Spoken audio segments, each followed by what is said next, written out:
अब हम करेंगे question 4। Find the height of a cylinder whose volume is given, diameter of the base is given. यानी आपको volume given है और आपको बेस गिवन है, आपको निकालना क्या है, हाइट निकालना है। तो इसको सबसे पहले डायग्राम के थ्रू समझेंगे। ये आपका सिलेंडर गिवन है, कह रहा है इसका वॉल्यूम आपको गिवन है। वॉल्यूम कितना है, 1.54 मीटर क्यूब, ये आपको वॉल्यूम गिवन है। और आपको डायमीटर का मतलब होता है यहाँ से लेकर के यहाँ तक की डिस्टेंस, यानी ये उसको डी से हम रिप्रेजेंट कर रहे हैं। डी की वैल्यू आपको कितना गिवन है, 140 सेंटीमीटर, 140 सेंटीमीटर। अच्छा, जब हम वॉल्यूम का फॉर्मूला लगाते हैं पाई आर स्क्वायर एच है, हमको यहाँ से डायमीटर से हमें रेडियस की ज़रूरत पड़ेगी। तो रेडियस हम कब निकालेंगे, अगर आपको डायमीटर गिवन हो, यहाँ से यहाँ तक की डिस्टेंस क्या होती है, आपकी रेडियस होती है, ठीक। और यहाँ से एक फुल डिस्टेंस क्या होती है, आपकी डायमीटर होती है।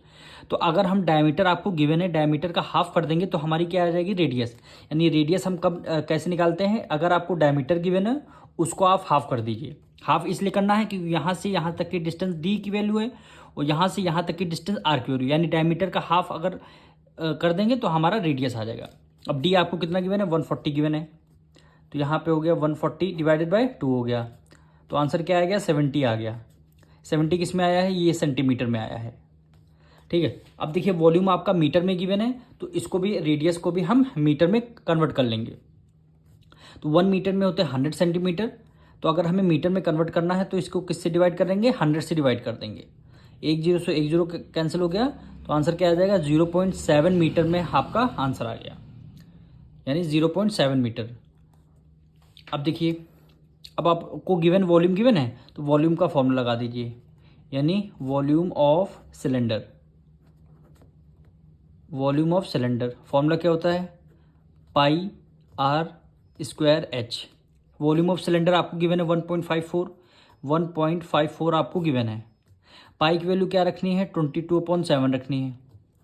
रेडियस यानी आर की वैल्यू कितना, 0.7, तो 0.7 स्क्वायर है यानी 2 टाइम्स है, तो इसको 2 टाइम्स कर लेंगे, 0.7 हो गया। मल्टीप्लाई एच की वैल्यू आपको फाइंड करनी थी, एच की वैल्यू आपको फाइंड करनी थी। अब यहाँ से डेसिमल हटेगा, नीचे 10 आ जाएगा, यहाँ से डेसिमल हटेगा, नीचे 10 आ जाएगा। अब आपको करना क्या, एच की वैल्यू को फाइंड करना है।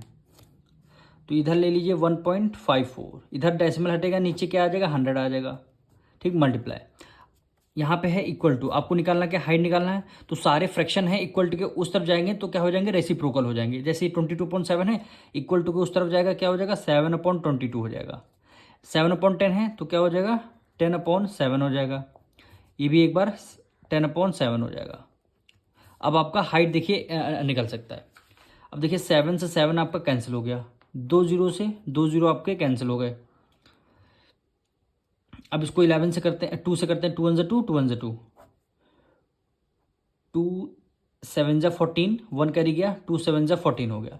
फिर उसको 7 से करेंगे, 7 1 7, 11 1 11, 11 7 77। अब देखिए यहाँ 7, यहाँ 7, यहाँ से 7 से 7 आपको कैंसिल। अब देखिए कोई भी ना न्यूमरेटर में कोई वैल्यू बची, ना ही डिनोमिनेटर में, तो इसका आंसर आपका 0 नहीं हुआ। इसका आंसर क्या होगा, यहाँ पे होगा 1। तो हाइट की वैल्यू क्या आ गई, 1, और यूनिट क्या इसमें आएगी, मीटर में। तो 1 मीटर क्या हो जाएगा, आपका हाइट आ गई। यही क्या हो गया, आपका आंसर हो गया।